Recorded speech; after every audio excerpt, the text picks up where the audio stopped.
ஒரு குழந்தை தன் வீட்டின் தோட்டத்தில் பூச்செடிகளை வைத்திருந்தாள். தினமும் பூக்களின் மொட்டுகளை பார்த்து ரசிப்பாள். பூக்களை நாடி வரும் பட்டாம்பூச்சிகளை பார்த்து ரசித்து வந்தாள். ஒரு நாள் அவளின் தோழி அவள் வீட்டிற்கு வந்தாள். பூக்களை பார்த்து அவளும் மகிழ்ந்தாள். அவள் தன் வீட்டில் இருக்கும் பழ மரங்களை பற்றி கூறினாள்.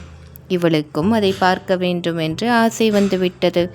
அவளும் தோழியின் வீட்டிற்கு சென்று பல வகையான பழங்களையும் மரங்களையும் பார்த்து பழங்களை சுவைத்து அந்த மரத்திலே ஊஞ்சல் கட்டி ஆடினார்கள். வீட்டிற்கு வந்தவுடன், அப்பா, நாம் பூச்செடிகளை வைத்திருப்பதற்கு பதிலாக மரக்கன்றுகளை வைக்கலாமா என்றாள்.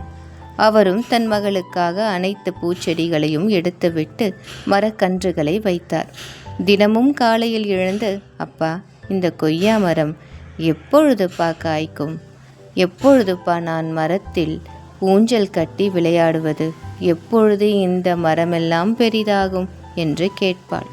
அதற்கு அவளின் தந்தை, மரம் வளர சில வருடங்கள் ஆகும் கண்ணா என்றார்.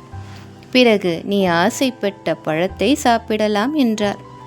பல மாதங்கள் பிறகு, அப்பா, எனக்கு இந்த மரக்கன்றுகள் மகிழ்ச்சியை தரவில்லை. பட்டாம்பூச்சிகளை பார்க்க முடியவில்லை அப்பா. தினமும் ஒவ்வொரு அழகான பூவை பார்த்து மகிழ்ந்தேன். இன்று நான் அந்த மகிழ்ச்சியை இழக்கின்றேன் அப்பா. எனக்கு மீண்டும் அந்த பூச்செடிகள் வேண்டும் அப்பா. எனக்கு பூக்கள் போதும் என்றாள். ஒவ்வொருவரின் வாழ்க்கையில் தேடலும் மகிழ்ச்சியும் வெவ்வேறு